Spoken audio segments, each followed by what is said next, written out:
What's up, YouTube? This is Too Raw for Sports. All right.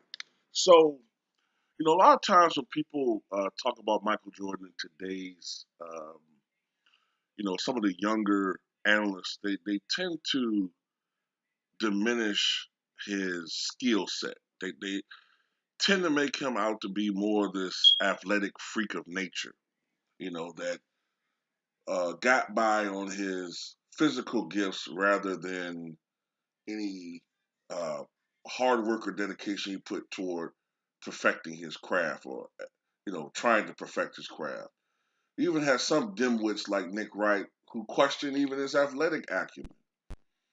But Kenny Smith, fellow North Carolina Tar Heel, uh, to Michael Jordan, recently said that, in his opinion, Michael Jordan is the most fundamentally sound basketball player that he's ever seen.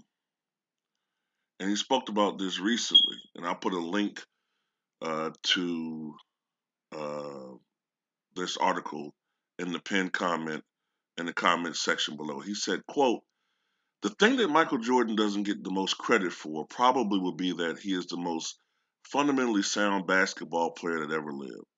If you look at all the highlights, you see the dunks, you see the jumps from the free throw line, but when he's on defense, the correct hand is on the passing lane. When he's boxing out, he turns the correct way. When he's in defensive position, his weak side, he's on the right side of the ball.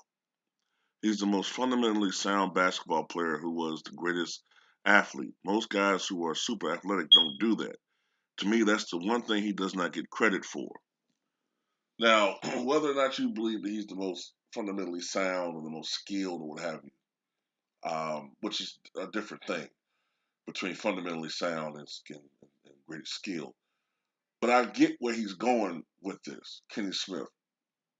You know, when Michael was in his last couple of years with Chicago, one of the things I used to always hear them talk about was how completely sound and his fundamentals were.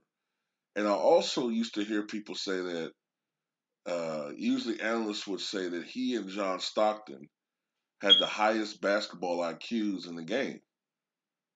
So it was not just this guy with his tongue sticking out, dunking from the free throw line, doing all this extra shit. That was extra.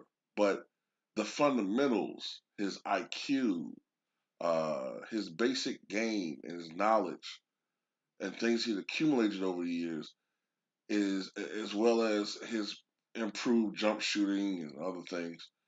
That's what kept him a dominant player for so long.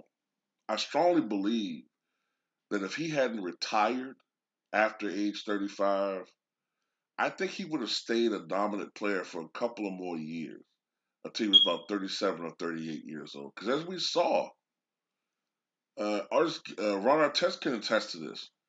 When Mike first came back, he was still close to what he was in Chicago, albeit that he had physically diminished as far as his skills, as far as his athleticism. But he was great, but he never recovered fully from those broken ribs suffered during that pickup game he had against Ron Artest, and then the subsequent knee issues he had his first year with Washington down the stretch. But um, yeah, I agree with Kenny Smith in this situation. Tell me what you guys think.